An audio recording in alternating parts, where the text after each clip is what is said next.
Good evening, everybody. Welcome to the May 7th Los Gatos Town Council meeting. Can we get a roll call, please?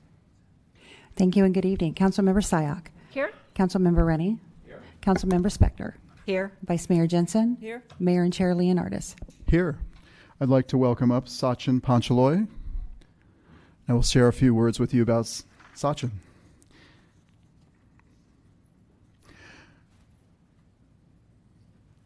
Sachin is a first grader at Louise Van Meter School. His favorite subjects are math and science. His favorite activities are playing baseball, soccer, tennis, and learning to play the piano. He loves to travel and take long flights. And most people don't like long flights, but the places he's been in his young age, Machu Picchu in Peru, Taj Mahal in India, and recently the pyramids in Egypt. That's in Giza, right? Giza, Egypt. For his community service, Sachin likes to help pick up trash around the school to help keep the school clean, and we can all use a little bit of that on occasion in our community. So thank you, Sachin, for all your work, and let's have you lead us in the pledge. Now, I pledge allegiance to the flag of the United States of America and to the republic for which it stands, one nation, under God, indivisible, with liberty and justice for all. Thank you so much. That was wonderful. You go shake hands over here with these council members.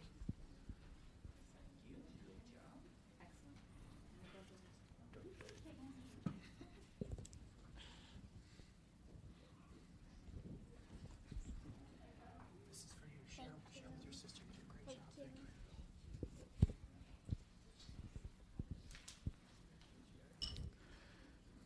Let's give a big round of applause for Sachin.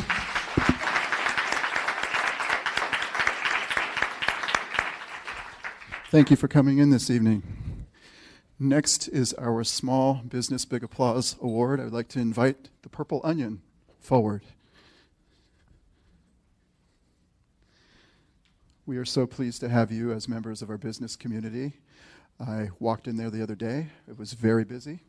People love your business.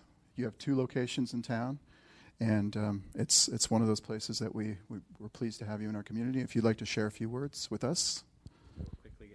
Thank you, Mayor. Thank you, Council. Lisa, my partner, and I try to put the best cafe we can out there every day, and we appreciate being acknowledged for it. Thank you. Thank you. We have a commendation for you. Hope you will hang it proudly in one of your locations. Yeah, absolutely. A big round of applause for the Purple Onion. Many happy returns to their business in our community. Many happy returns. We have 3 commendations I'd like to present this evening on behalf of our fantastic employees and staff of the town. We have what's called Building Safety Month, National Public Works Week, and Municipal Clerks Week. I'd like to invite Robert Gray, Mr. Matt Morley, and Shelley Neese to come forward.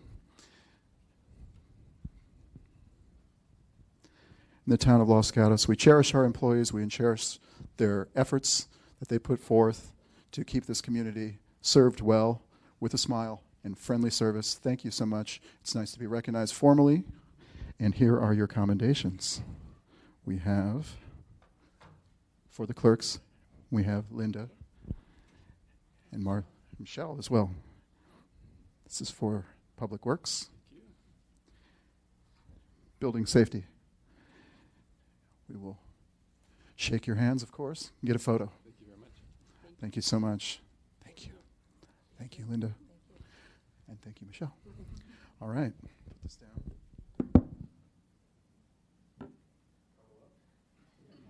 Huddle up.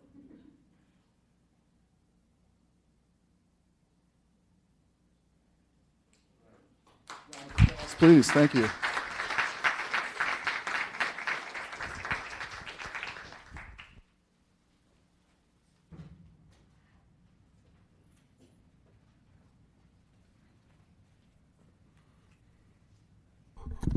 Next up is our consent calendar. Does a member of council wish to pull anything from consent this evening?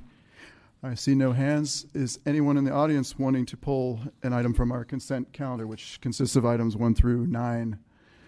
I see none. Can I get a vote? Vice Mayor. Move to approve the consent calendar consisting of items 1 through 9. Second. Motion and a second. All in favor? Aye. Opposed, none. It passes unanimously.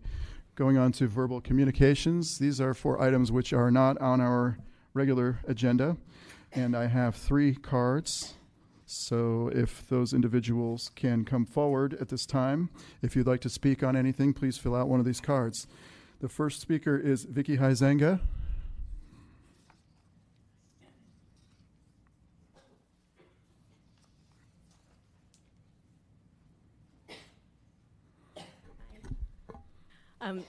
So I was here a couple of months ago talking about the Mills Act for historic preservation here in Los Gatos, and came back the next month and didn't make it to this meeting last month, and I just came thinking that maybe there would be an update, or I could hear if there's been any progress or anything on that front, and that was it.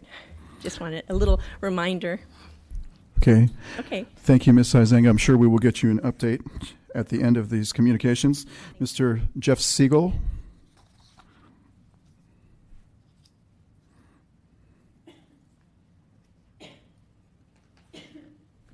Good evening. So I was here also with Vicki a couple months ago to originally raise the topic of the Mills Act and the benefits that it would have to our town. And since that time, I've been actually trying to do a deeper dive on it and learn a whole lot more about it. And it was remarkable to learn that it was originally conceived by Senator Mills, who the act is named after, in 1972, in his effort to help save the Hotel del Coronado, which I suspect most of us are familiar with, maybe even have visited before. And the reason why that was so necessary is because historic homes, by their very nature, are so much more expensive to maintain and preserve.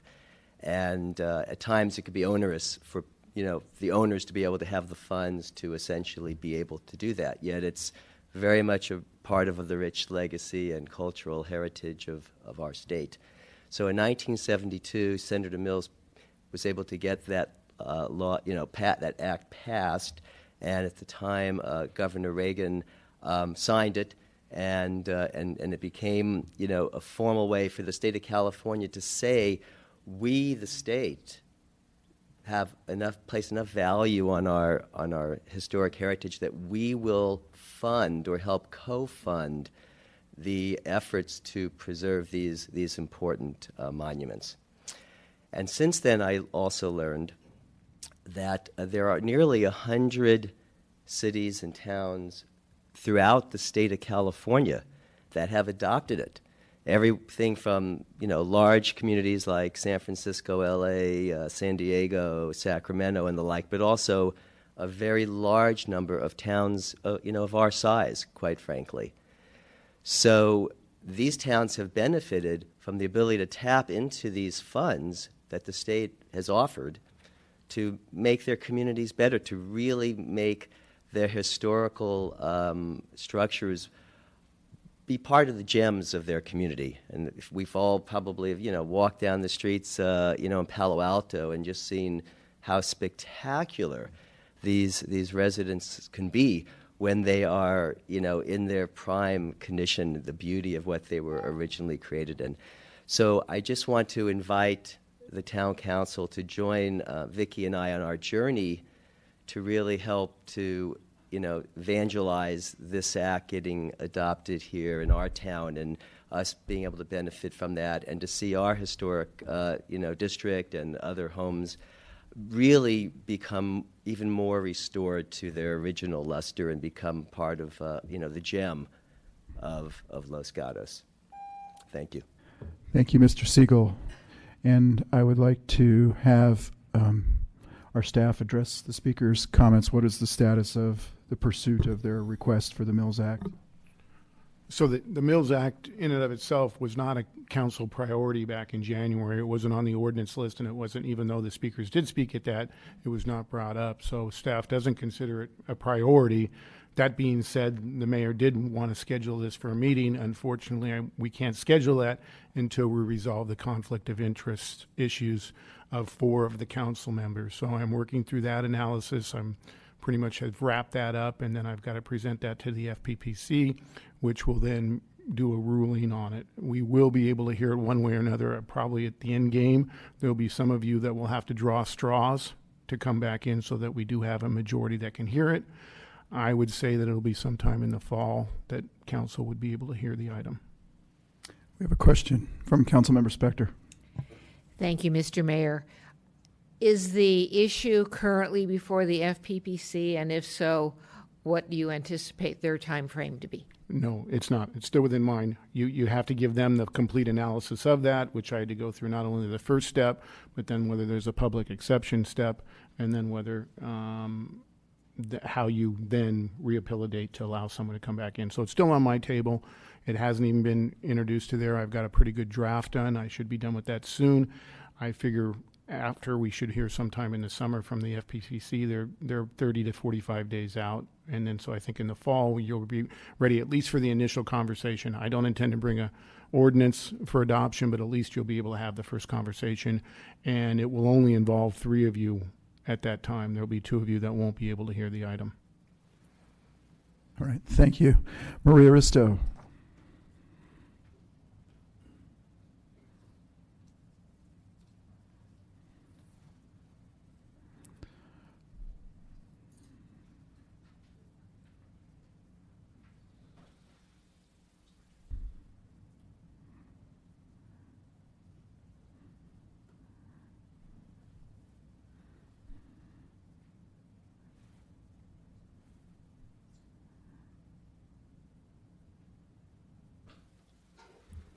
Hi, Maria Risto, 85 Broadway. I'm here to remind the council and everybody watching the meeting at home or here that May is Bike Month.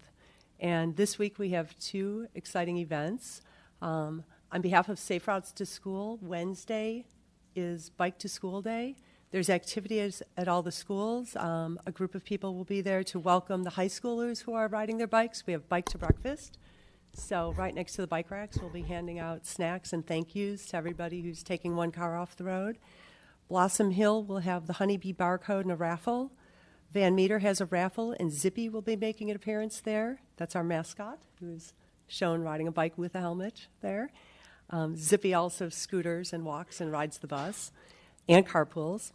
And Dave's Avenue had Earth Day about 2 weeks ago, and they're moving their Bike to School Day to Thursday, and they've actually invited the Monte Sereno mayor. Rowena will be there, and their new council member, Daniel LeBouve. So they've got activities there. Moving on to the next day. Thursday's Bike to Work Day. So parents, if you bike with your kids on Wednesday, keep that bike out and you can bike to work on Thursday. Silicon Valley Bike Coalition sponsors this event, and we've got 2 Energizer stations in the town of Los Gatos. The one on Blossom Hill Road across from the entry to Vasona County Park is sponsored by our town, by our BPAC, the Rotary, and Supervisor Wasserman will have swag there and some information. So get out your bikes, enjoy the fresh air, enjoy the infrastructure we've been putting in, and for those of you who do bike to work, there are 2 bike away from work bashes that if you're working in those areas on the way home, you can stop and enjoy a nice reward. In Sunnyvale, there's the bike away from work bash at LinkedIn. So you're welcome to come there, members or non-members of Silicon Valley Bike Coalition. There will be beer, food, all kinds of fun. And if you're working in the Palo Alto area, Summit Bikes in Palo Alto will be hosting that bike away from work bash.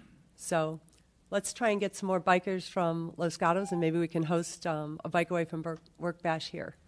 Thank you. All right, thank you. That concludes verbal communications. We'll move on to other business with item number 10, which is provide direction on potential amendments to the town's news rack regulations. We have Mr. Paulson delivering the staff report. Yeah, thank you. Just briefly, the town council adopted revised news rack amendments in 2011. The mayor is interested in having the council have a discussion regarding potential amendments to that or expansion of that. Part of the amendments that were done in 2011 was a special news rack district was created, but that was limited to the C2 Central Business District downtown area. And so staff's here to answer questions and look forward to the discussion. All right. Thank you very much. Council, do we have any questions? Councilmember Spector. Thank you, Mr. Mayor. I don't know which staff person, but in looking at the resolution or ordinance that we previously approved on the last page, 11 of 11, it references not only the downtown, but districts throughout the town, or news racks throughout the town. And so does this already apply to everybody? So news racks are regulated throughout the town, but there's a special district and special requirements in the downtown district. And so whether or not we want to expand that or just look at enforcing the current rules, there's a number of options moving forward, depending on which way the council would like to go. And Mr. Schultz, I think, has some additional input. And I think, maybe Joel will correct me, I think the big difference between the downtown and elsewhere is so anywhere you want to do a newspaper rack, you need to have a business license and you need to have a newspaper rack permit. So you need those two no matter what. In the downtown area, what we did is we actually physically put in those news racks and said this is where you have to put them. We're outside of the downtown area. They pretty much can put them anywhere, but they still need to have that business license and the newspaper news rack permit. Is that correct? Yeah. But as I'm reading this, and that's what I need the input for on, as I read this, it's saying that all of the conditions of the ordinance/resolution apply except affixing to the sidewalk, but everything else applies. And so is that accurate? Because some of the things that are brought up in the staff report are things that would be encompassed within the current ordinance. Or So I should say concerns. So I think there are a number of these that apply across the board. And then if you look at page 5, which gets into section 23.70.035, the special news rack district, there was an exhibit that showed where those racks could go, as Mr. Schultz mentioned. There is in B, speaking to the unique character of the downtown, that the town's going to install the racks. And then there's 3, which is using the special racks which the town purchased is mandatory, which outside of the district it is not mandatory. Councilmember Rennie. Thank you, Mayor.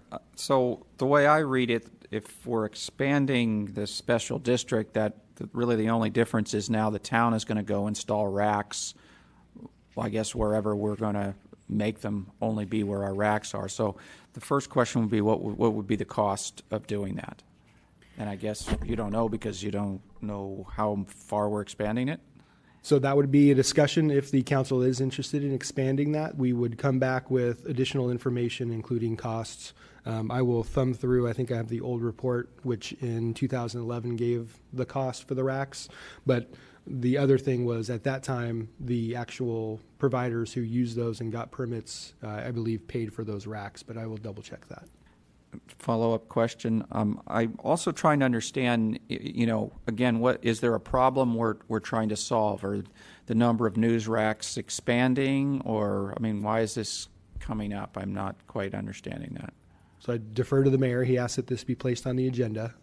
So that's why we're here tonight, to decide whether or not we think it needs to be expanded or modified or considered for amendment. Okay, I'm sure he'll tell us. Thanks. Vice Mayor.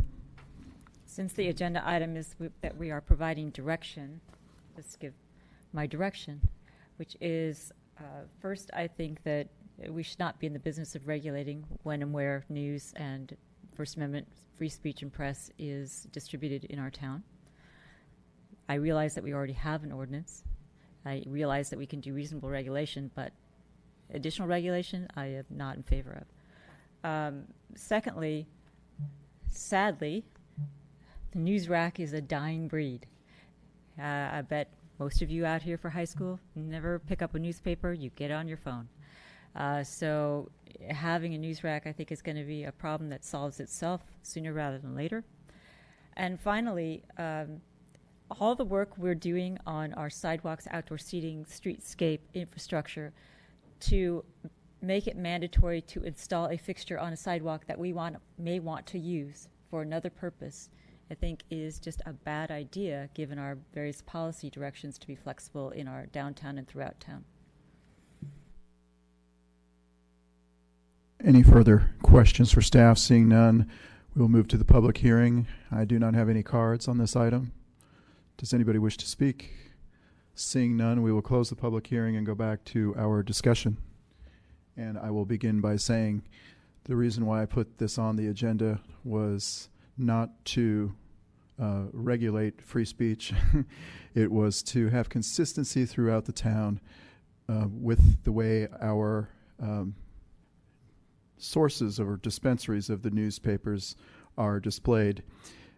The reason why this was brought forth in 2011 was because there were a lot of unpermitted sources of news being distributed in the town. So in other words, we require a permit to have them sell their papers in the town, which I think is perfectly fashionable and legal.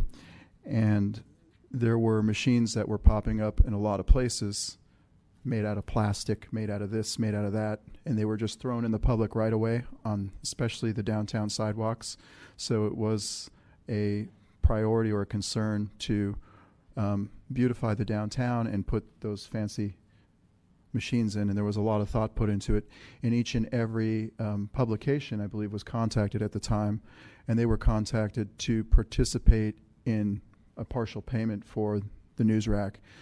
And at the time I thought, well, why don't we just make this a town-wide ordinance as opposed to just focusing on the downtown, because it affects areas of Los Gatos Boulevard. It will affect areas of the North 40 when it is put in, et cetera, et cetera. So for me, as the Vice Mayor mentioned, what's black and white and red all over, newspapers are not read all over so much. People get most of their sources of news on the internet. But I feel like if we do reach out to the publications and we said, okay, where would you like these? Where would you like to participate paying for those? And, you know, this will be where the sources will be. I think that we could put forth a little bit of effort to help beautify the town and declutter our sidewalks and make them more passable, as well as having printed stuff that people may or may not grab a handful of and just throw up in the air when they're running down the street. So those were the ideas. It was more about the beautification and having the consistency throughout the town, and consistency when we have new development come in to make it a more refined overall news rack ordinance. And again, it sounds like we have publications that are not even in theory authorized or permitted to sell in our community. So that was the reasoning behind it, and I'm looking forward to hearing what my other council members feel on this subject. Councilmember Spector. Thank you, Mr. Mayor. I'm going to go back to staff. What is it that a non-downtown news rack can do that a downtown one cannot do? Because I keep going back again to page 11 of the current ordinance, and it's not clear to me. So I'll start, and if Mr. Schultz has anything to add. Two things come to mind. One is there are specific locations in the downtown that were designated, which is the Exhibit B that you're seeing. We don't have Exhibit B in the staff report, but it actually set specific locations, so news racks could only go in those locations. And the second big one is getting to the mayor's point of there are those brown racks and their specific design, and all of them are similar, and so it would be making that a requirement outside where we don't have that requirement currently.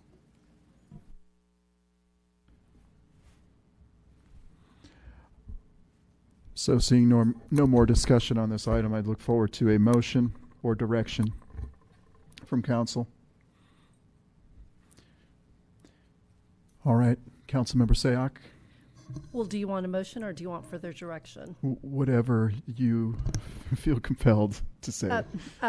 Okay, so I'll give direction and then I'll move towards a motion.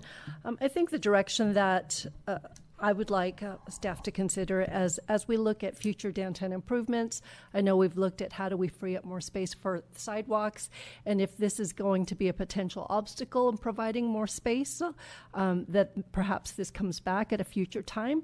Otherwise, my motion is that we leave this news rack regulation as is until a problem comes back to us through the community that requires a change. Second. Motion and a second. Further discussion. Seeing none, all in favor? Aye. Opposed, none. Passes 4-1 with the mayor dissenting. Moving on to item number 11. We have the introduction of the ordinance for the town code regarding horse-drawn carriages. Is this the town attorney? Okay, thank you.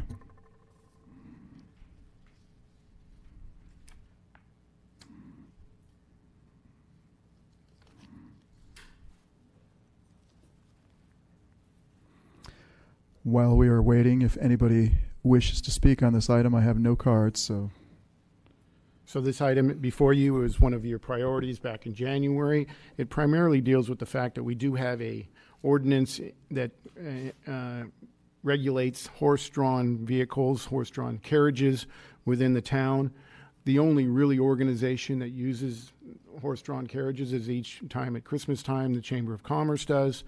Over the years, though, we really have not truly been following our ordinance. Last year, we really took a good look at it and found many items that needed to be clarified. And because of those items, we had to bring it to council as an agenda item. So the idea was to bring it back to you with changes that would allow the town manager to make certain changes if, in fact, they were needed to allow for the implementation of the ordinance. And I was going to look up the changes, but they're basically having to do with the number of horses. The previous ordinance did not allow for more than 4 passengers. It didn't allow for 2 horses. There were certain times that it could not use the horse-drawn carriages. So there were numerous items that would have to go to council and be approved by council. And through these ordinance changes, they can now be approved by the town manager. All right, questions for staff. Vice Mayor. Mr. Schultz, just in looking at it, basically the one change that I did see was that it changed it to a discretionary decision by the town manager versus the council, correct? That's correct. Okay, thank you. And that's basically the practice that had been going on for the past as many years as everybody's been here. Okay, thank you. Councilmember Sayoc. So the changes that are proposed are fine, but the question I have is, do we even need to have the ordinance? Would that simplify it, or the fact that it would be silent would cause more problems? I think it's good there. There's many conditions in there that are important. In fact, last year we did have a scenario where there was an issue where there was a violation, and so it enabled us to say you've violated the permit condition, and so that does help us to have all the other ones in there.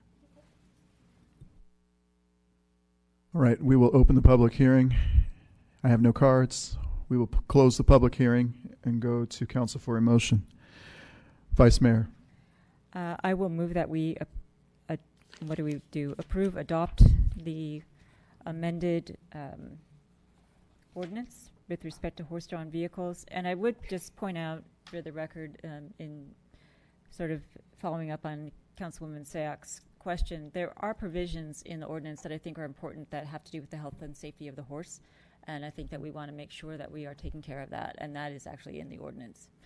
So my motion is to adopt the ordinance as amended.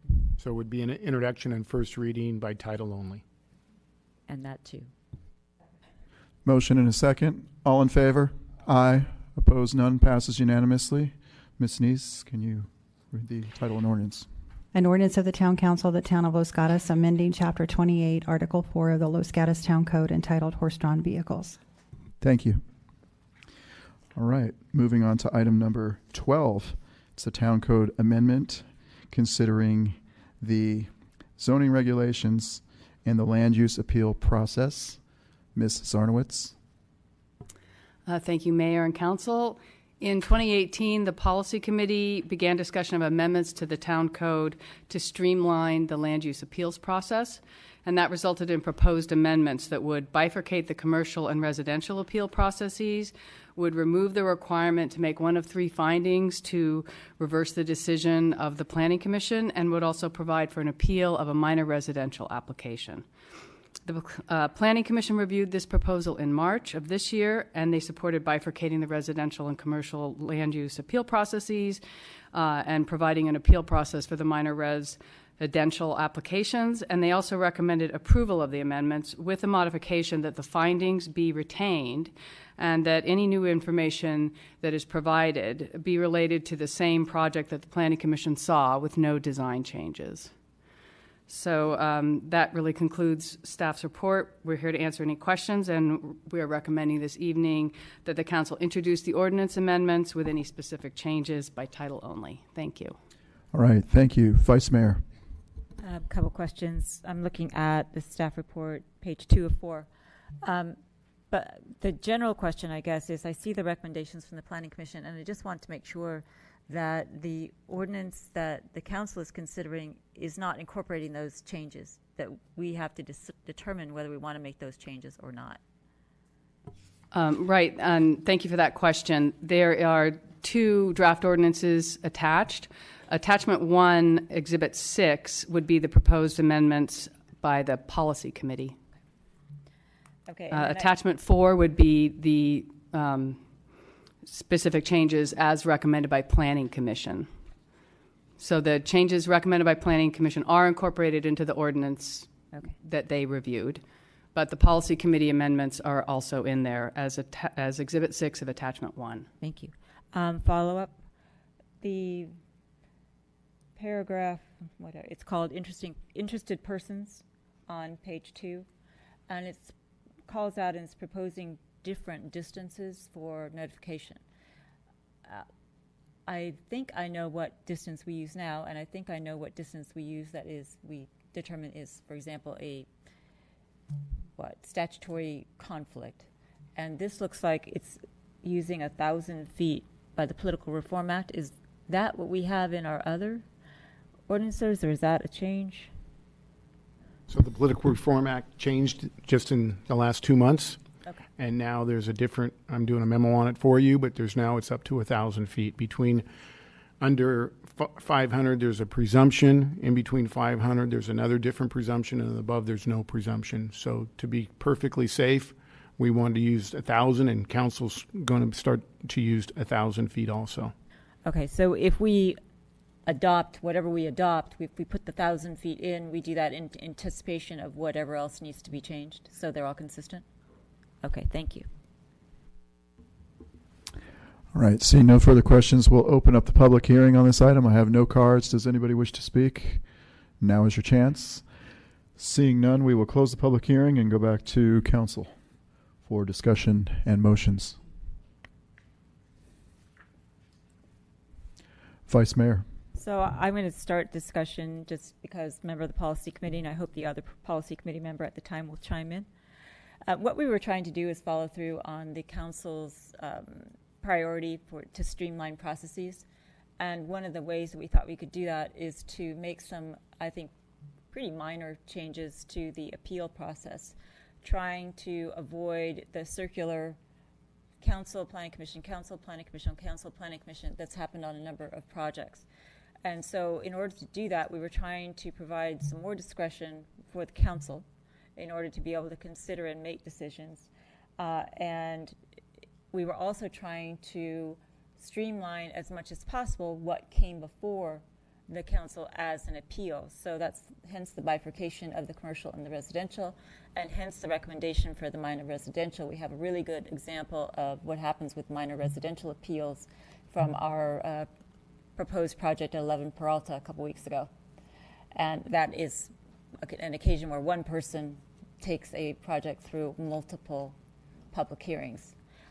So the idea was to try to streamline those processes as much as possible so that we could have a more efficient and, hopefully a more, not just efficient, but I think that what we are recommending is actually fair as well and provides a good balance between distances notified, projects that are subject to appeal, and giving discretion to the council to resolve those appeals when that's available. So that was at least my understanding of the source of the recommendation, and I hope Mr. Rennie will share his understanding. Councilmember Rennie.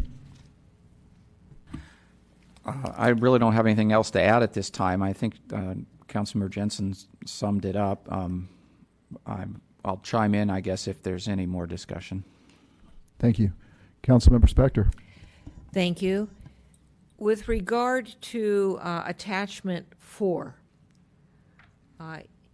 does that have all of the policy committee's recommended changes with the exception of the findings for an appeal from the Planning Commission, which is in 29-2300? Yes, it does. Thank you. Further discussion? Seeing none. How about a motion? Well, I don't see, I'm going to make a motion, but I don't see attachment 6 in my packet, so I don't know where it is. My motion would be for the council to adopt the amendment, the ordinance as recommended by the policy committee. And that's Exhibit 6 of Exhibit Attachment 6, 1. That's why I don't see it. Yeah, it's attached to the Planning Commission. Right. Attachment 1, Exhibit 6. That is recommended by the policy committee. We have a motion. Do we have a second? Mayor? Councilmember Rennie. So I'm willing to second it, and I would ask whether you wanted, the original one had 500 feet in it, whether you wanted to switch it to 1,000 feet as was being recommended. Yes, thank you for that correction. So I'll second it with the 1,000 foot change. Motion and a second. Councilmember Spector. Thank you, Mr. Mayor. First of all, I want to commend the Planning Commission. The hearing that they had and the transcript that we read showed a significant amount of discussion, a significant amount of thought.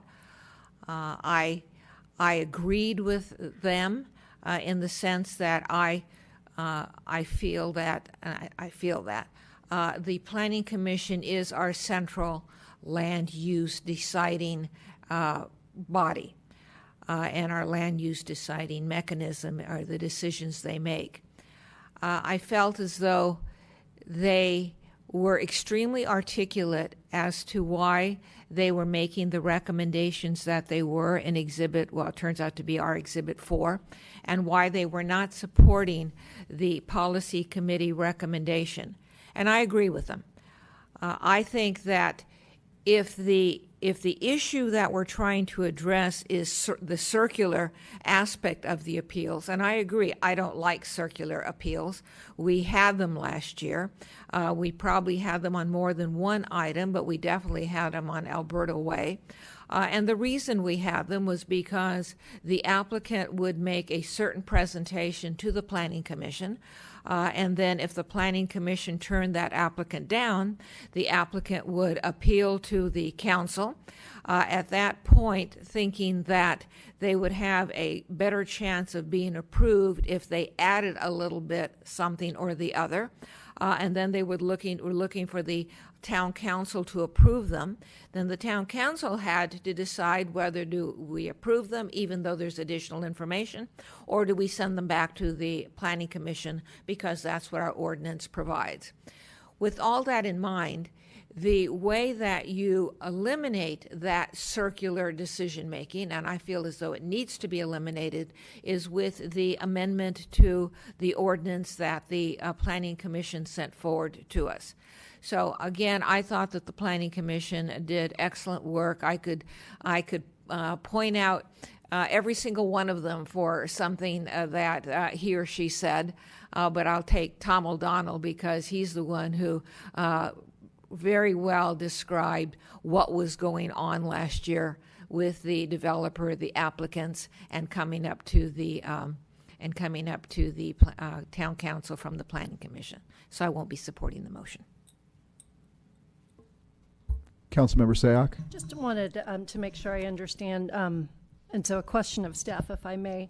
So with the addition that's in attachment 4, so with the current appeal process, there's 3 elements to it. No changes can be incorporated into the design if there is an appeal. That's how I'm understanding this change. Is that correct? That's correct. I guess it's the second finding. So the new information, and I was trying to think of other new information that could occur. If there's anything, perhaps like a substantial piece that was omitted from the discussion, however, the design change doesn't, that still can be retained during the hearing. That would be my understanding, unless the attorney has anything to add to that. Okay. So just wanted to make sure. And so for that reason, I think I'm also not going to support the motion as is. I know, having served and watched the circular process that we've discussed numerous times, that seems to be the constant element where the council and the commission have this this gray area that causes the circular. And so I think it's just so much cleaner if we retain the language as in attachment 4 so that it makes it absolutely clear that the design changes will not be looked at. Thank you. Councilmember Rennie. Thank you. So I'll go ahead and add a little more what we were thinking about. I realize it's kind of 2 sides of a scale here. The thing that I found frustrating all these times that these appeals came to the council is with the findings that were there, I felt like we didn't have much discretion to make a decision, and we're supposed to be the ultimate deciding body. I feel like the direction the Planning Commission changes in attachment 4 feel like they yet limit what council can do even more. If something comes to us and we said, oh, no, that's a new decision, there's even less that we can decide. I think that's been one of my frustrations is, we're supposed to be able to make the ultimate decision, but we're limited by, we got to make these findings, which are really pretty narrow findings. And there's not many cities that have these kinds of findings that have to be made.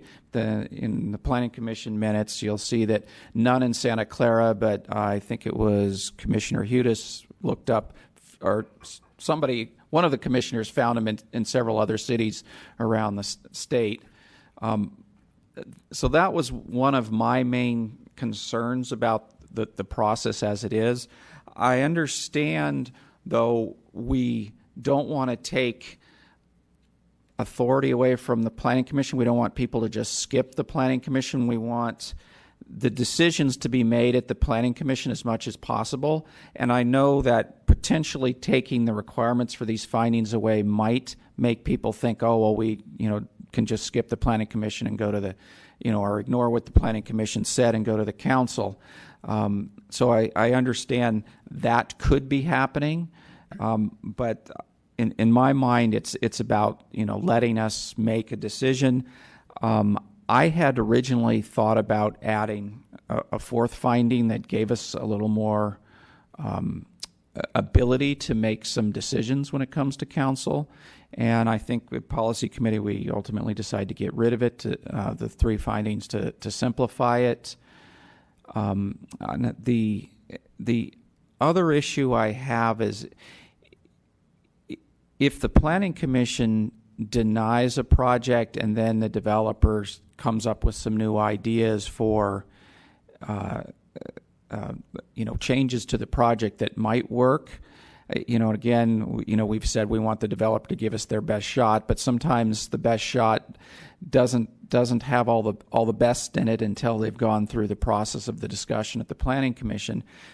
One of the concerns is if they don't have a good reason to come to the council, then they end up having to start the whole application process over.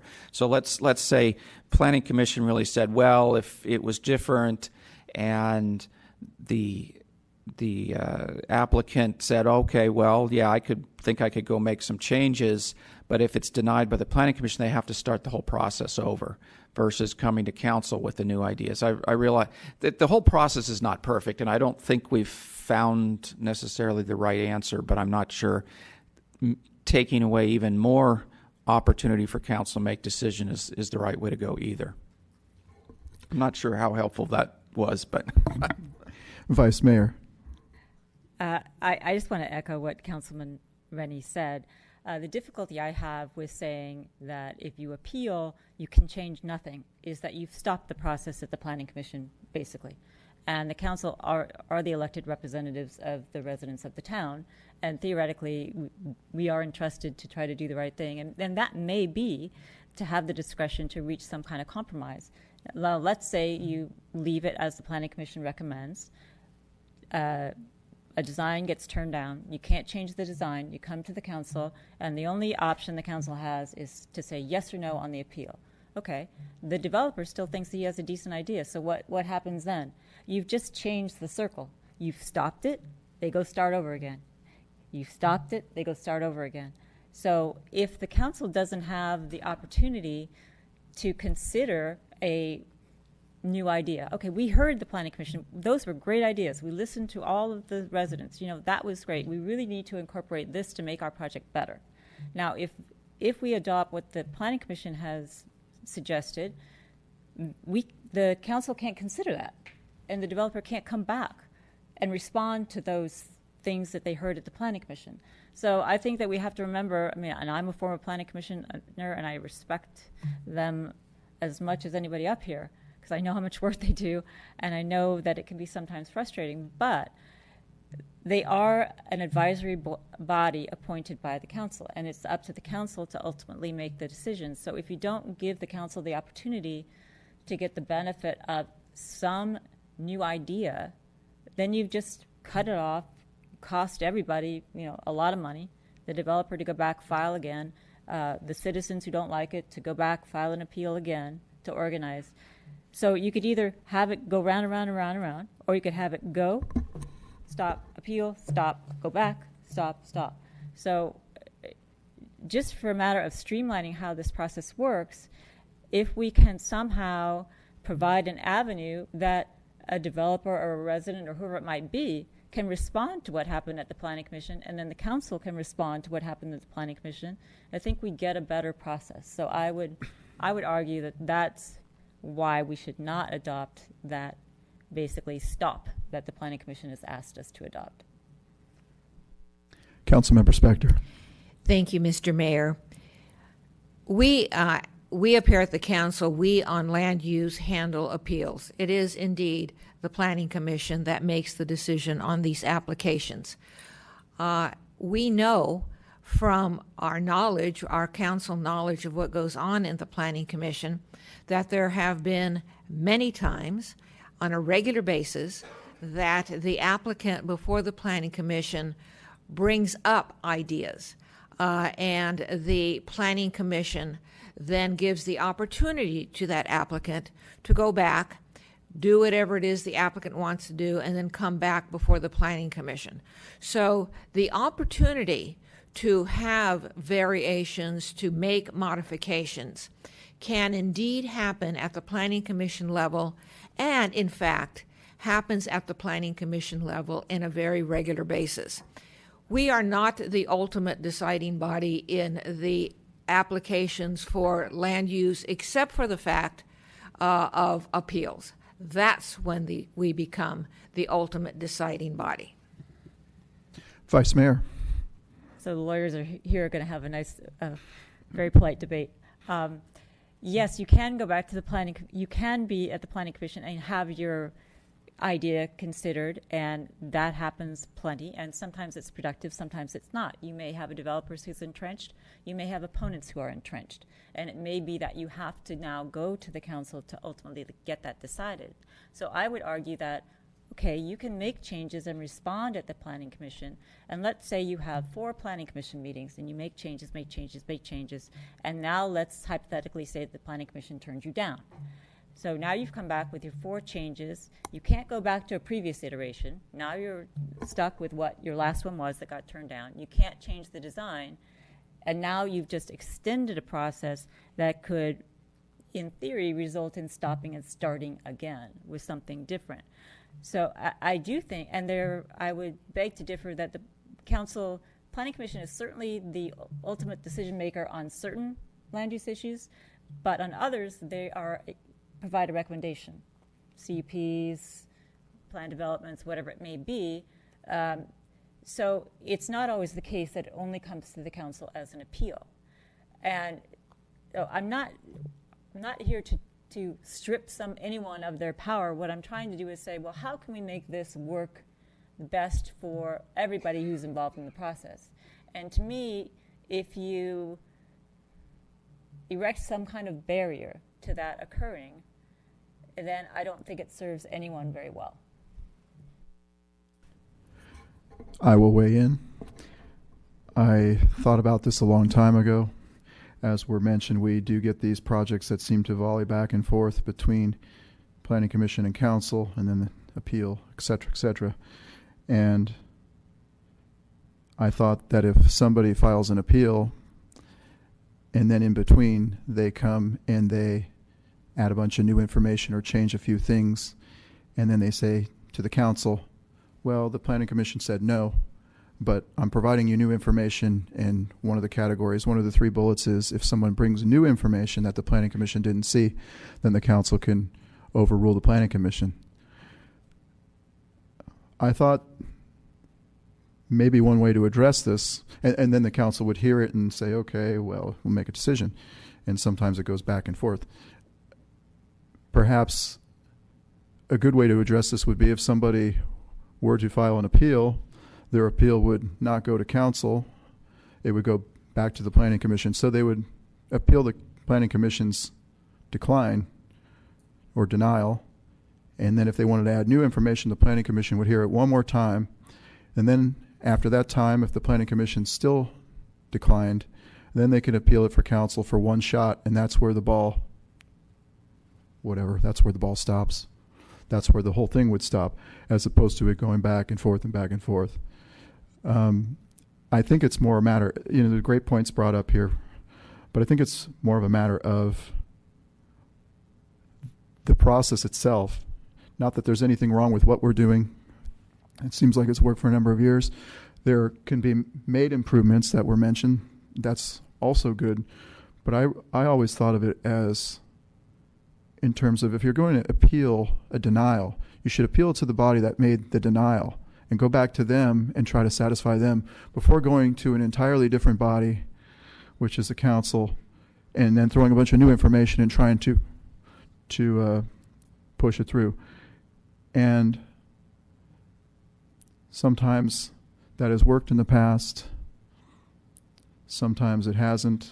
But to avoid the whole volley and to speed up that process, especially on the big projects or the controversial projects, most of our projects, I would say 999% of them, are always, we don't have issues with it. It has to go to Planning Commission, it gets a unanimous approval or whatever, and approval, it comes to council, unanimous approval.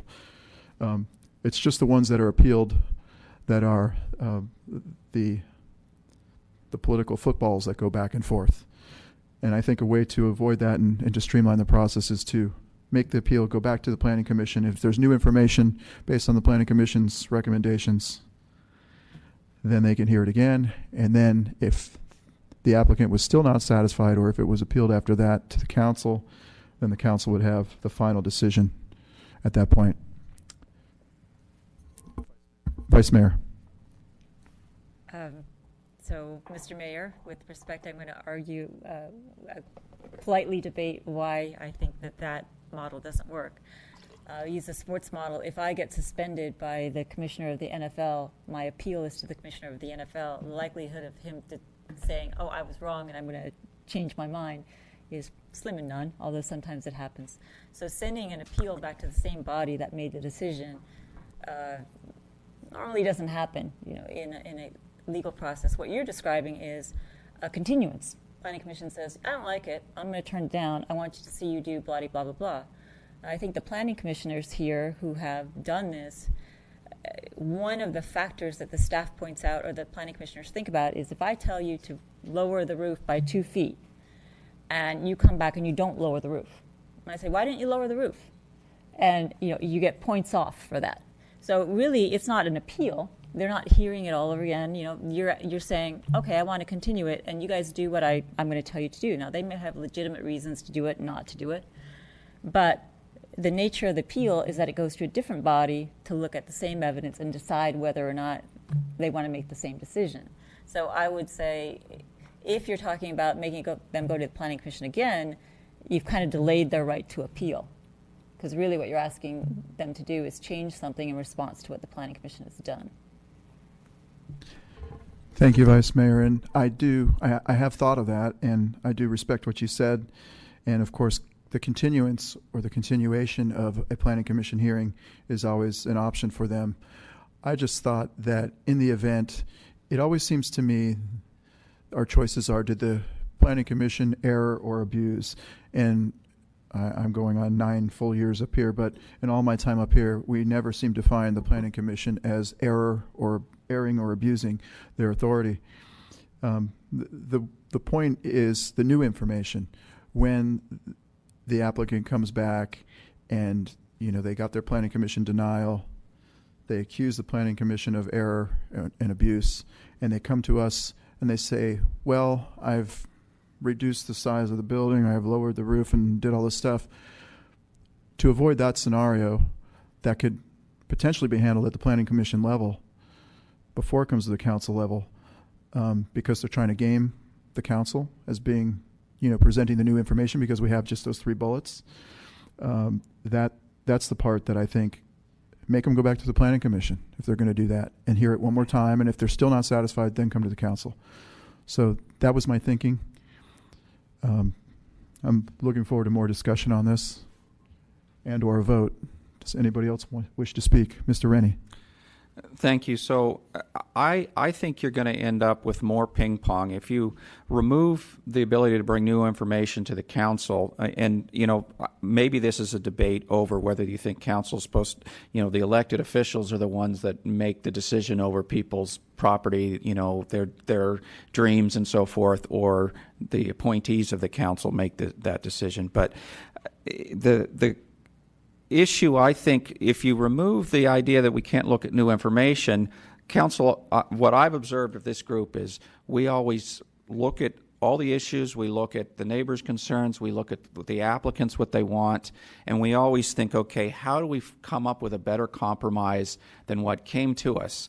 Well, that's often something new, something needs to change. So what the council will say is, well, we can't actually approve this, but we could send it back to Planning Commission because we think you could change this, this, and this, but we know you couldn't bring it to us. So we're going to ping pong, I think, even more if you go that direction versus just sitting down and finally solving it. Many of the ones we've concerned about have gone back and forth on within the Planning Commission, where they continued it several times, asked for changes. They got some of the changes. The applicant couldn't do some of them. They went back. They continued it again. And then ultimately, you need to stop even the circling in the Planning Commission and get a final decision at council. And so, again, my concern is if you don't give the council the tools to resolve it, you're just going to cause the ping pong to increase, not decrease. With respect to comments that were just made, I think the council still would have that discretion that we have now. There would just be, it would go back to the Planning Commission with the one appeal to the council after the Planning Commission heard the appeal of their own denial. The real issue is this. The applicants can speak to council members and communicate with council members and lobby council members. Planning commissioners are not allowed to speak to the applicants. So it puts them in a different, obviously they are in a different role, but in a different position than us. And I think it would end the volley quicker in some instances. So again, this is not a perfect process that we have, and there's strong or compelling arguments to both sides of this debate here. We're trying to improve a process and trying to streamline the process. But I think as the process is written now, someone can appeal the Planning Commission, it can go to council, it can go back to Planning Commission, then it can go back to council, then it can go back to Planning Commission. There's no limitation. It can go back and forth 10 times. And to me, I think that's where the frustration lies. I think that if you set the ground rules up front and you say, okay, you can appeal the Planning Commission's denial, but then you have to go back to the Planning Commission. If you're still not satisfied, then you get one shot to go to council, and that's it. And the council still has the authority they have now to look for the quote-unquote error and abuse, or the items that were the discretion outside of the Planning Commission's purview, or the new information. Those are the 3 bullet points. But I think it would encourage the applicants to resolve the issues at the lower level, really listen to the Planning Commission and to their feedback and to their input, and try to get the project designed better at a lower level in the Planning Commission, as opposed to, I heard it so many times in this business, it coming to the council and the design from the dais type of thing. It comes to us and someone throws some new information out and say, okay, lower the roof this and do this and this, and then we'll send it through. I think ultimately we'd still have that authority, but I think there would be less pressure to, how could I say it, have applicants want to bring forth a project and potentially wish to bypass the Planning Commission with something that's controversial. Vice Mayor. Just a question for Mr. Schultz. As a legal matter, can an appeal be made to the body that has that you've just received a decision from? You could write that into an ordinance if you wanted to. That if there's denial, you have to go back for another hearing, a reconsideration of that hearing before it would go to the council. I've never seen it before. And just a couple other items. I mean, I'm sitting here and 30 years of experience, so I've reached over 1,000 meetings now of council meetings and Planning Commission meetings. And I wasn't at the Planning Commission for the hearing before that, but I've read the transcript. And we are the only town where you'll find where you have to pass a resolution to make these specific findings. Although there was mentions of ordinances that talk about error and abuse, that's all they say is error and abuse. Anywhere else, council has the complete authority under the error and abuse to say, we disagree with you, it was therefore an error, and we're going to change it. Here, it's been a completely different process. We have held that to a standard, a court standard, that in order to do the error and abuse, it has to be arbitrary, it has to be completely outrageous, it has to be this high standard that is nowhere else within the entire state. You are the elected officials, the decisions are supposed to be made by you. So that's why the changes, at least I believe, either you need to define error and abuse, because it's been used both ways, where you'll say, well, we have to uphold this because of the high standard, but then when I don't think they did it right, well, it's just an error, I get to make the decision. And I think that's been the problem with applicants not knowing when they're going to file appeal, what is the standard you're holding it to. So since I've gotten here, I want at least defined error and abuse as the number one tool so that everybody's on the same playing field.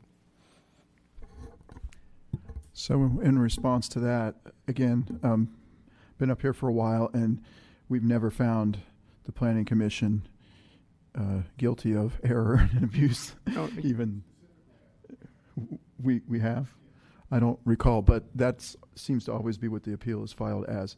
But what the town attorney just said is it would best be to help define what error and abuse is. Councilmember Sayak. So I'm going to ask our town attorney and staff. So I'm looking at the 3 criteria. And also just to clarify, we have made certain appeal decisions where I don't know if it's error.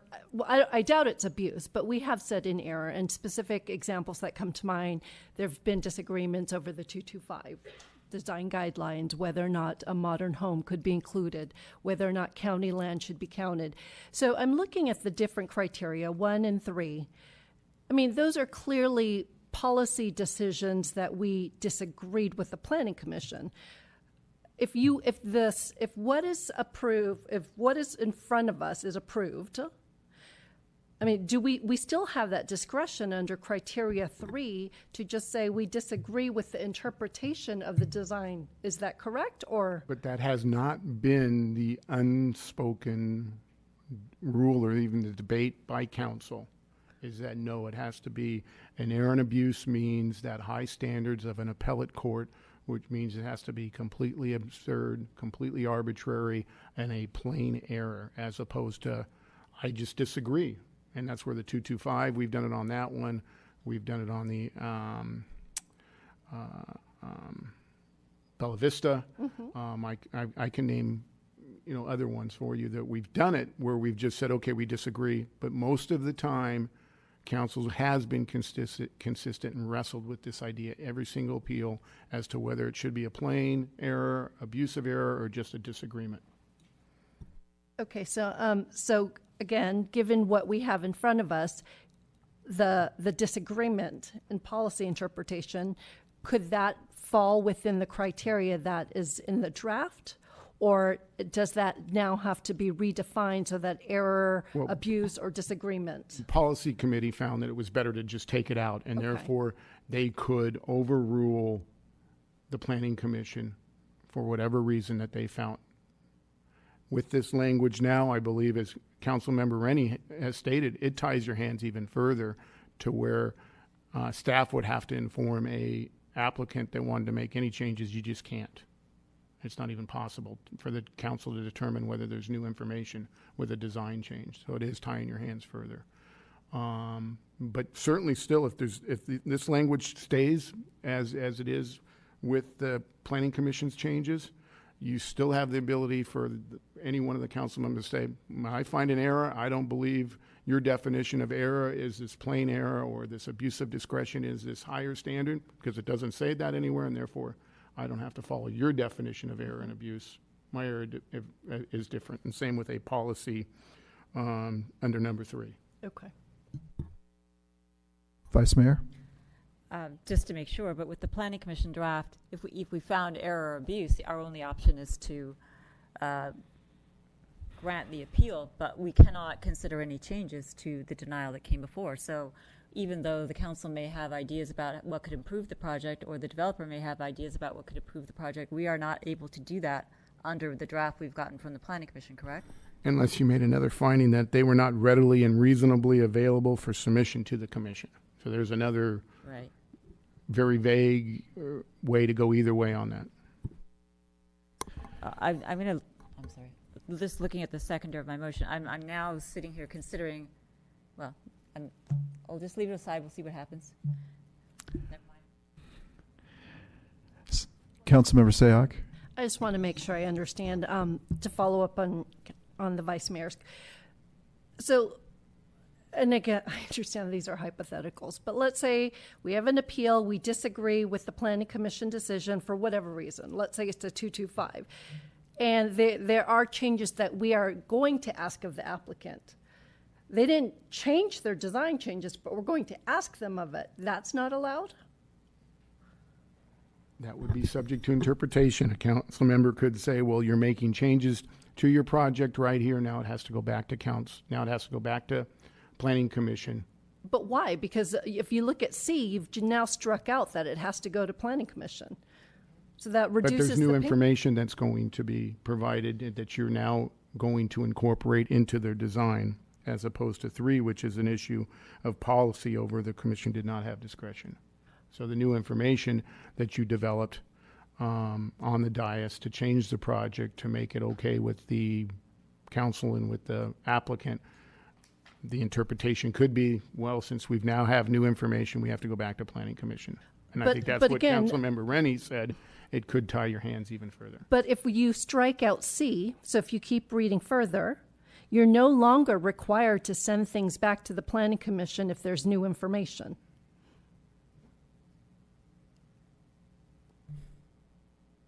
Right, but how does 2 play into that? The changes to 2. You can't hear new design information changes. Even if the council, okay. question for Mr. Schultz. Vice Mayor. With the planning commission changes, if the developer or whoever it might be, the homeowner, let's just say homeowner so it's not as fraught, comes and says, I got some great ideas at the planning commission, and I'll tell you about them, but I can't show you a picture. I can't show you a drawing. You can't consider it. All you can do is say up or down. No matter what happens, the council cannot resolve that question. It has to go back to the planning commission. Is that right? Under the planning commission recommendation? Right? You can't, I mean, to me, the way it's written is you wouldn't be able to hear new design changes. That's the way I interpret it. Me too. I'll make a general comment here, and then we'll call the question if nobody wants to speak. I find this fascinating that nobody from the development community or anybody spoke on this matter this evening, considering this is very important to them. And I will go ahead and we will call the vote on the motion. All in favor? Aye. Opposed? No.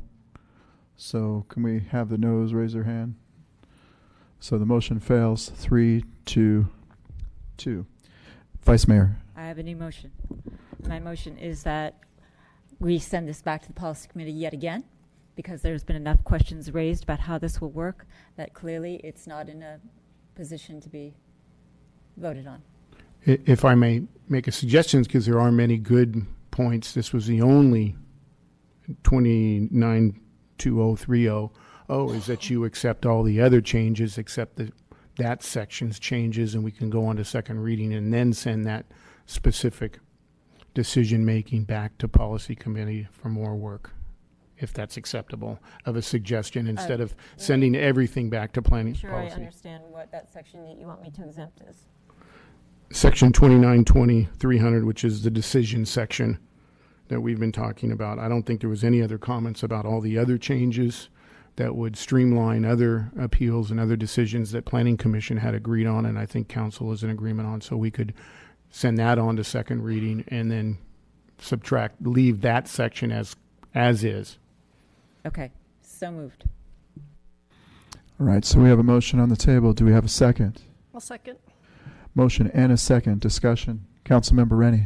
Thank you, Mayor. So let me again suggest, what I was trying to do last time we talked about it at Policy Committee, which I won't be at now. So I'll re-inject the idea. So it doesn't seem like Council wants to get rid of the requirements for findings. So I would request that you think about a fourth finding that, again, gives Council some more opportunities to solve the problems. I feel like it's our job to resolve this, not create an ordinance that says, sorry, we can't consider it. That's what it feels like we're heading further and further towards. Let's do our job. We're the elected officials. All right. Comments for the record? Further discussion? Seeing none, I'll call the question. All in favor? Aye. Opposed? Passes unanimously. Thank you, everybody, for that one. We'll move on to item number 13, which is the one-way downtown street project on North Santa Cruz Avenue between Bachman and Elm.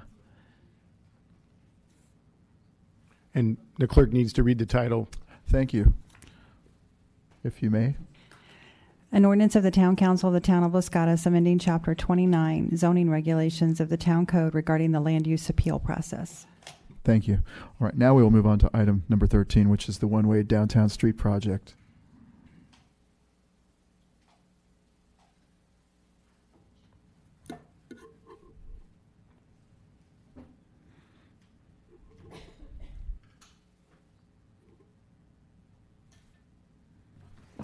Mr. Morley. Thank you. Good evening. Last time when we were here in January, we talked about the concept of the one-way street pilot. Tonight we're bringing you plans and specifications that we're looking for approval on, and I thought I'd talk you through what we're thinking about along the way in a little more detail so you could see what this looks like.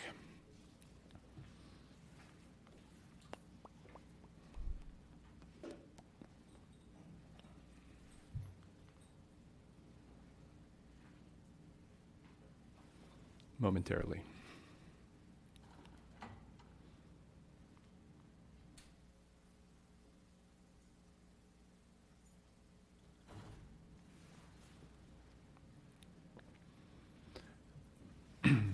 So the format is the southbound North Santa Cruz Avenue will be one way from Bachman to Elm.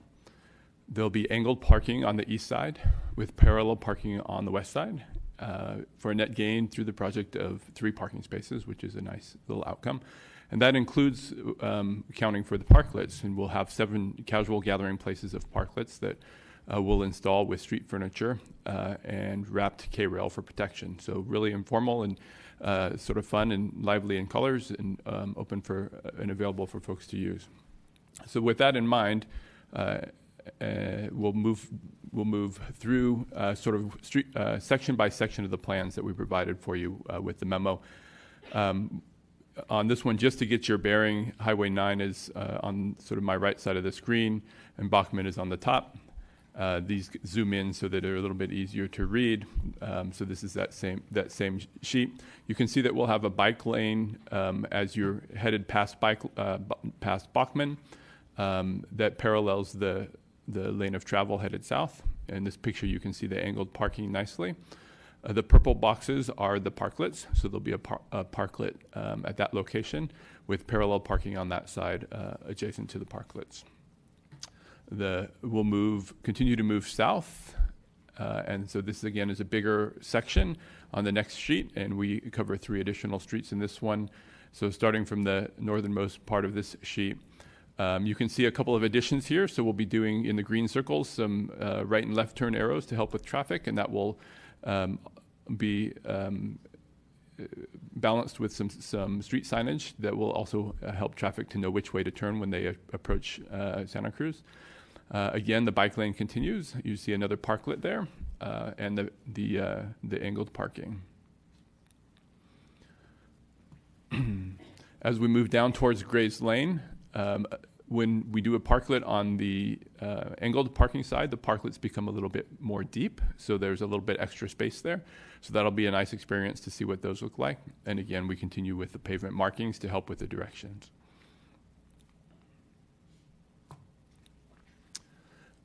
Moving down a little bit further to Nicholson and Royce, pretty much the same thing. Another parklet there, angled parking, accommodating for the streets. So there's some extra painted areas to allow for turns and to keep folks safe going in and out of driveways.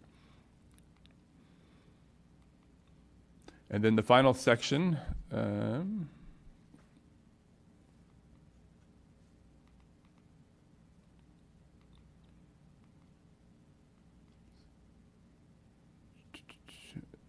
Ended up with the wrong map. As we go further down the street, we'll end up with just as we pass the end of the closure at Elm Street, we will have 2 additional parklets where the traffic goes back to 2-way streets. So we'll help with identifying what our parklets will start to look like, even through our installed parklets that we do over the course of permitted installations, and what that does for traffic calming.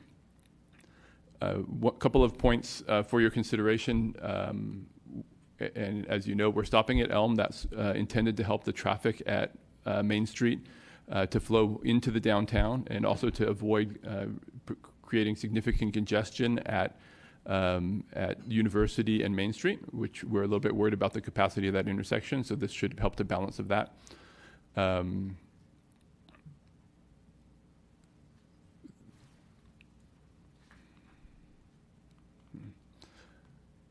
Sorry, my PowerPoint was not where I wanted it to be. We'll also, from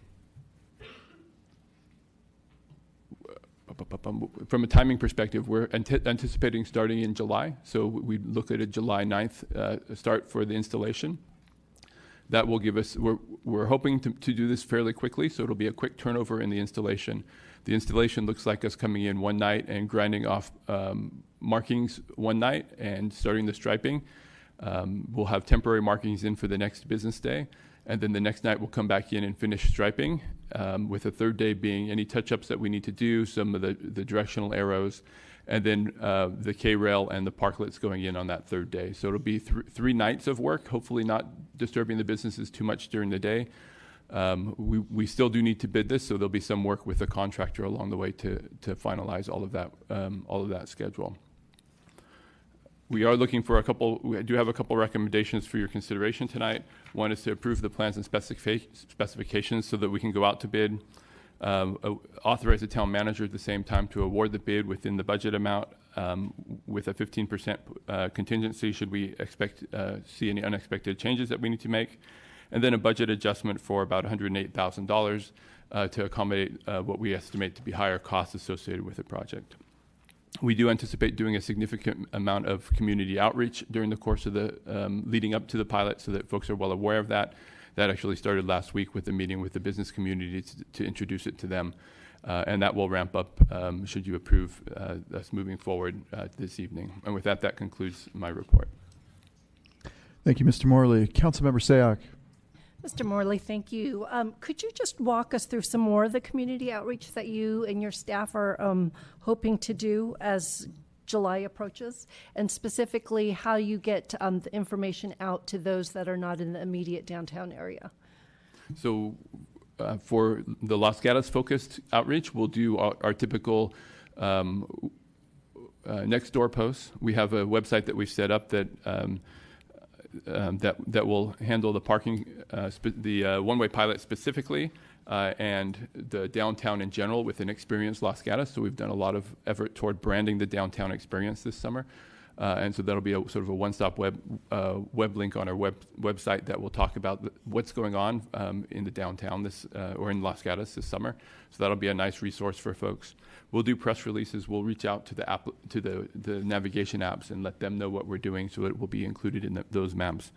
So a whole myriad of outreach efforts to make sure that we get as broad a reach as we possibly can. Councilmember Rennie. Probably a simple question. It says you're putting in 7 parklets, but I can only count 5 boxes you have there. Are some of them 2 and 1?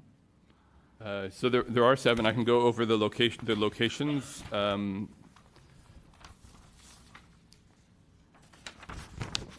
My sheets here. So headed. So I'm going to switch directions here and start at the south end on you. Headed from the south at Restoration Hardware. There's a parklet there and across the street, so that's 2. Moving up the street towards Pharmaca, there is one on that side of the street, and then right across the street there at Black Cat Hats. So that would be your 4. So those aren't all marked on these diagrams, or are we just hard to find?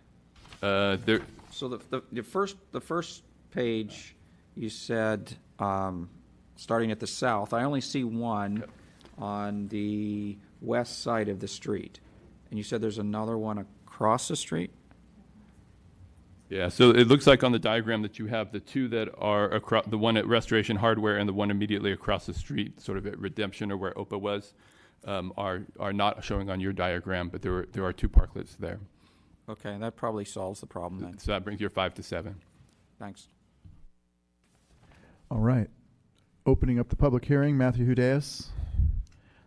If you want to speak on this subject, just have 1 card, so bring your cards forward. Thank you.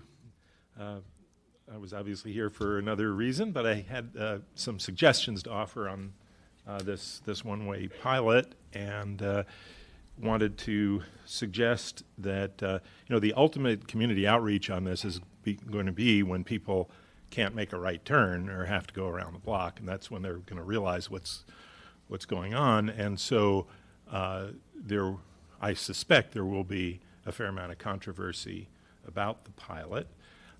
So my suggestion is to up front establish criteria for success for the pilot. Why are we doing this, and when we get done with it, how will we know whether we've succeeded or not? So perhaps measuring the traffic or measuring the positive impact on business in downtown, or looking at potentially the parking becoming easier or less. So I would just suggest that Parks and Public Works work with Town Vitality Manager and the Chamber to establish some criteria up front so that it can be evaluated when it's done. The other question was, and again, I haven't paid a lot of attention to this, but it's not clear whether or how a southbound flow will help with the gridlock traffic situation that we get in the summer. In fact, I'm wondering if it might actually make it worse by directing traffic in that direction where northbound might resist traffic flow going that way. But again, I haven't looked at it closely, just wanted to raise that question. Thank you. Thank you. All right, that is the last card on this subject, so I will close the public hearing and move on to council for discussion and or a motion. Councilmember Rennie. I think that was a good point, and I think I've kind of thought of it, but do you have criteria in mind? I mean, I think we're all looking to see, what are there negative effects from, the traffic on the Almond Grove and other places. I think we're expecting people to have to get used to it, so there'll be some grumbling until they get used to it. Hopefully it's going long enough that they're used to it. But I guess the real question is, what are our criteria? We all, I don't know if we've verbalized them. I'm thinking if, more people are enjoying coming downtown, more people are sitting outside, more, if there's more business going on, that seems to be one of them. But has staff thought at all on this? So we have a couple areas, a couple of hot spots that we're concerned about. So we're concerned about heavier traffic in residential areas. So we'll definitely be doing measurements there. We'll do traffic counts to see some before and after for us on those. We're worried about congestion at several intersections, so we'll be watching those to see what happens, and we'll be making adjustments to traffic signal timing along the way to see if we can help to smooth that out. We'll definitely be looking at the popularity of the parklets to see how much they get used and what seems to work there, who's using them, how are they using them, that kind of a thing. So some of those are easily quantifiable. Some of them are a little bit more, less. So success on the negative side, the negative things you mentioned, success is you found a way to mitigate them or they didn't occur. That would be a measure of success for those. Absolutely. So as I said, we're looking at the hot spots of areas that we're worried about, and if we can manage those or keep them from happening, then I think that starts to become success. So if there's not a residential impact, then that's a success. If the businesses at the end of the summer feel that it was beneficial to them, then that would be a success. Those are the elements that I think that are important. Thank you. Councilmember Sayoc. So to follow up on that, do you happen to know, and I'll look to Ms. Pravetti, is Ms. Wren working with the Chamber for what a survey before and after would look like so that we have that input from our businesses downtown? We are working on that now. Vice Mayor. I'd like to go ahead and make a motion.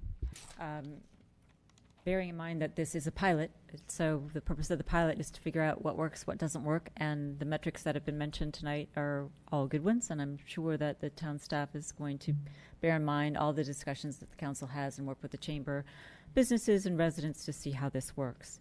So with that in mind, I'd like to move to approve the plans and specifications for the one-way downtown street pilot project and authorize the town manager to advertise the project for bid and authorize the budget changes and authorizations that are contained in the first page of our staff report.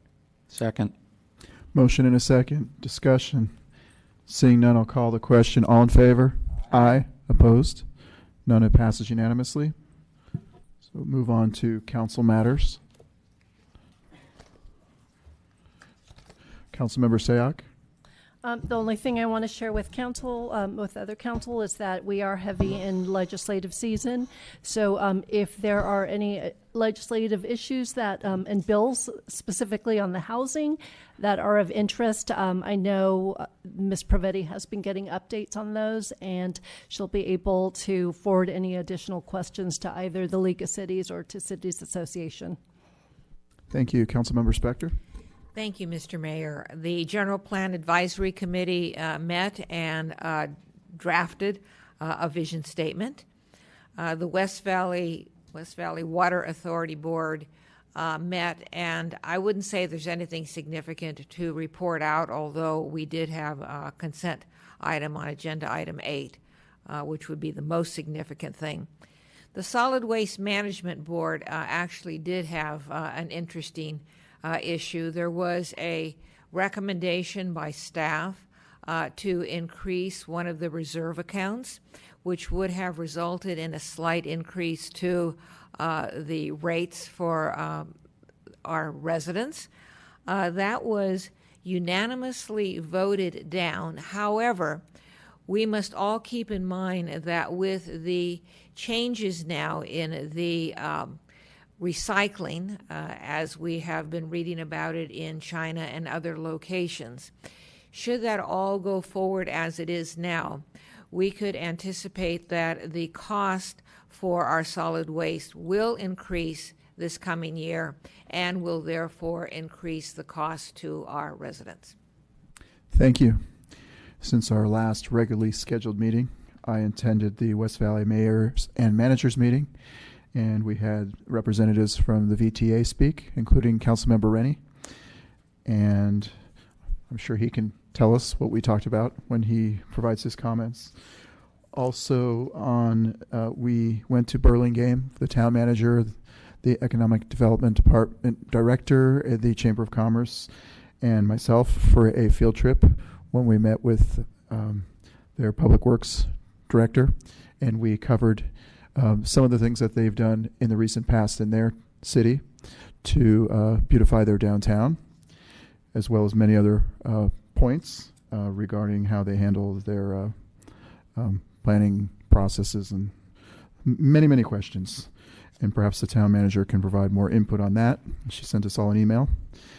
I hosted some representatives from Japan, from the U.S.-Japan Forum, our local representative, Yuji Ide.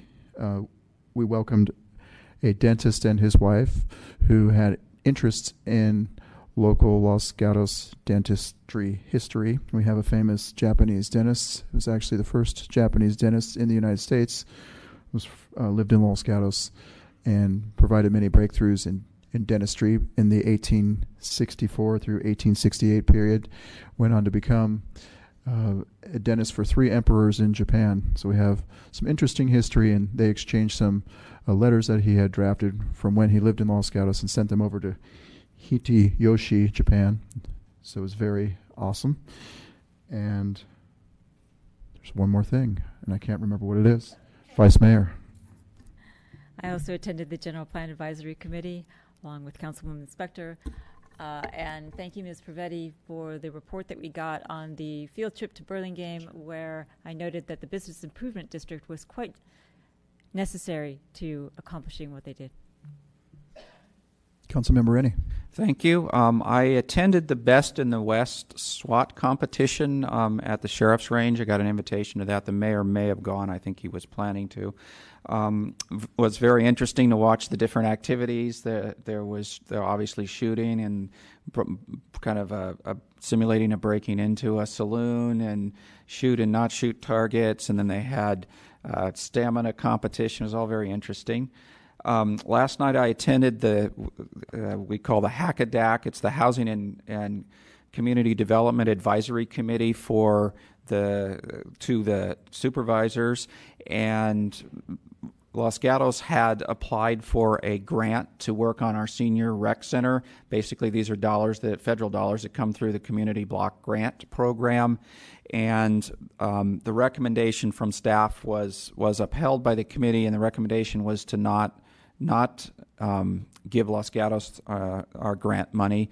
The main reason was it was kind of the last item on the list. In other words, if more money comes available, you never quite know how much money is going to come through on these block grants. Los Gatos is next on the priority list to get money for that.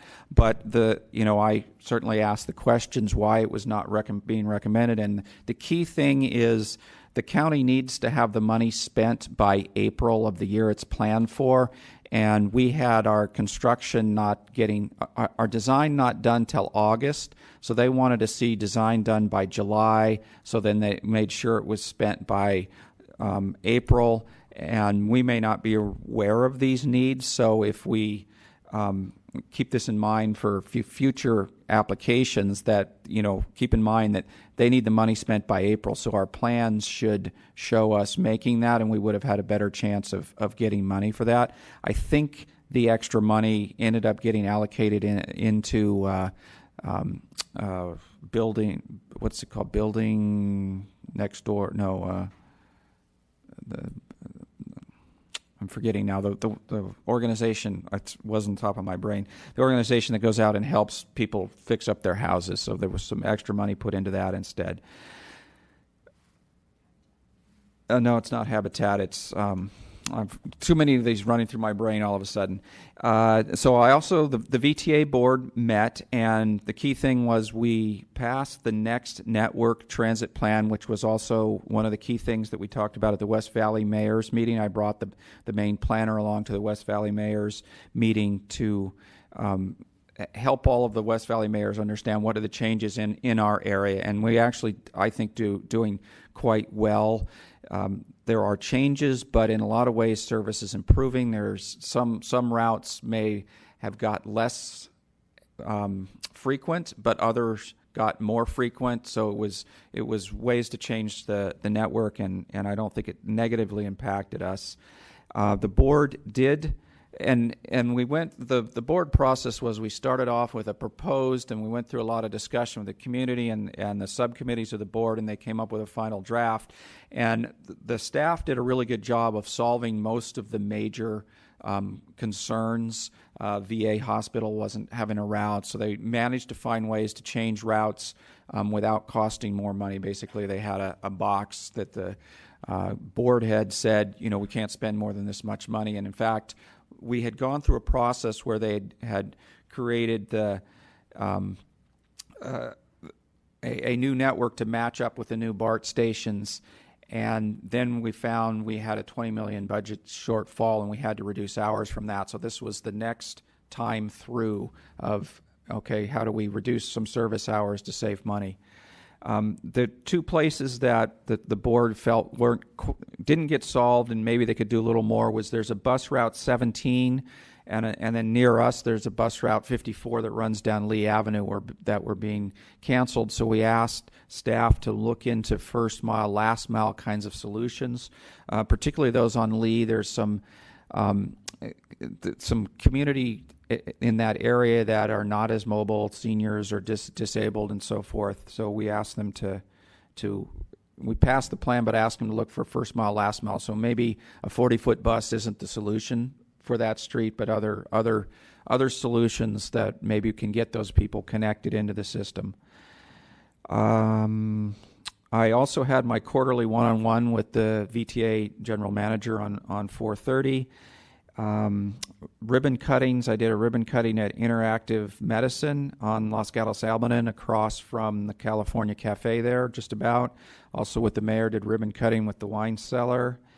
And I also on 4/18 spoke at the Saratoga High School Green Team event for Earth Day. They had 3 speakers come in, and the town manager assisted me on this one. The town manager and I's topic basically was, what can government do to help the environment? So I did a talk and had the town manager add some things at the end of the talk, and then we facilitated we broke into 3 groups, and we facilitated a discussion group where the town manager and I were facilitating one of those on some of the topics. So that was interesting. I guess that's my list. Thank you, Mr. Rennie, and you jogged my memory. I have 3 more things. I also attended the Best in West competition. Fantastic display of law enforcement and the capabilities they're capable of doing to protect us.